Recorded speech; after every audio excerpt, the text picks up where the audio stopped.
100 ऊंट समस्या हल करने की सीख देती कहानी। अजय राजस्थान के किसी शहर में रहता था। वह ग्रेजुएट था और एक प्राइवेट कंपनी में जॉब करता था, पर वो अपनी जिंदगी से खुश नहीं था। हर समय वो किसी न किसी समस्या से परेशान रहता था और उसी के बारे में सोचता रहता था। एक बार अजय के शहर से कुछ दूरी पर एक फकीर बाबा का काफिला रुका हुआ था। शहर में चारों ओर उन्हीं की चर्चा थी। बहुत से लोग अपनी समस्याएं लेकर उनके पास पहुंचने लगे।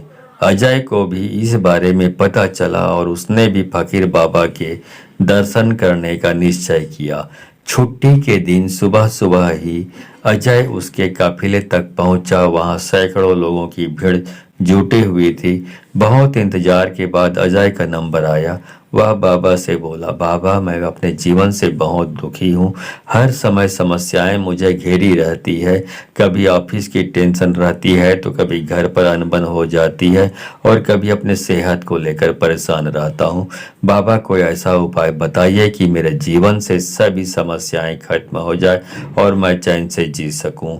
बाबा मुस्कुराए और बोले, पुत्र आज बहुत देर हो गई है। मैं बहुत तुम्हारे प्रश्नों का उत्तर कल सुबह दूंगा, लेकिन क्या तुम मेरा एक छोटा सा काम करोगे?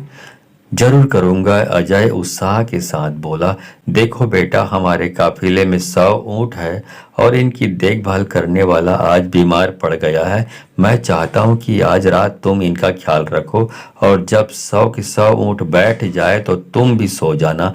ऐसा कहते हुए बाबा अपने तंबू में चले गए। अगली सुबह बाबा अजय से मिले और पूछा, कहो बेटा, अच्छी नींद आई? कहाँ बाबा, मैं तो एक पल भी नहीं सो पाया। मैंने बहुत कोशिश की पर मैं सभी ऊँटों को नहीं बैठा पाया। कोई ना कोई ऊँट खड़ा हो जाता था। अजय दुखी होते हुए बोला, मैं जानता था यही होगा। आज तक कभी ऐसा नहीं हुआ कि ये सारे ऊँट एक साथ बैठ जाए। बाबा बोले। अजय नाराजगी के स्वर में बोला, तो फिर आपने मुझे ऐसा करने को क्यों कहा? बाबा बोले, बेटा कल रात तुमने क्या अनुभव किया? यही ना कि चाहे कितनी भी कोशिश कर लो सारे ऊंट एक साथ नहीं बैठ सकते। तुम एक को बैठाओगे तो कहीं और कोई दूसरा खड़ा हो जाएगा। इसी तरह तुम एक समस्या का समाधान करोगे तो किसी कारणवश दूसरी खड़ी हो जाएगी।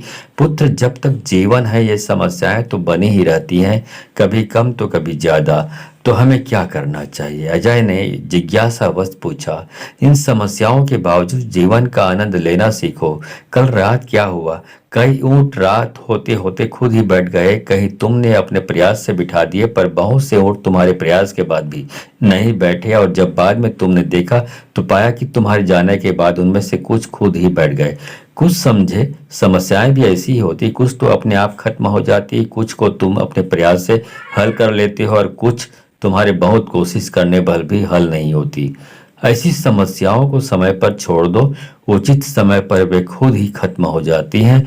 और जैसा कि मैंने पहले कहा, जीवन है तो कुछ समस्याएं रहेंगी ही रहेंगी, पर इसका ये मतलब नहीं कि तुम दिन रात उन्हीं के बारे में सोचते रहो। ऐसा होता तो ऊँटों की देखभाल करने वाला कभी सो नहीं पाता। समस्याओं को एक तरफ रखो और जीवन का आनंद लो। चैन की नींद सो, जब उसका समय आएगा तो खुद ही हल हो जाएगा। पुत्र, ईश्वर के दिए हुए आशीर्वाद के लिए उसे धन्यवाद करना सीखो।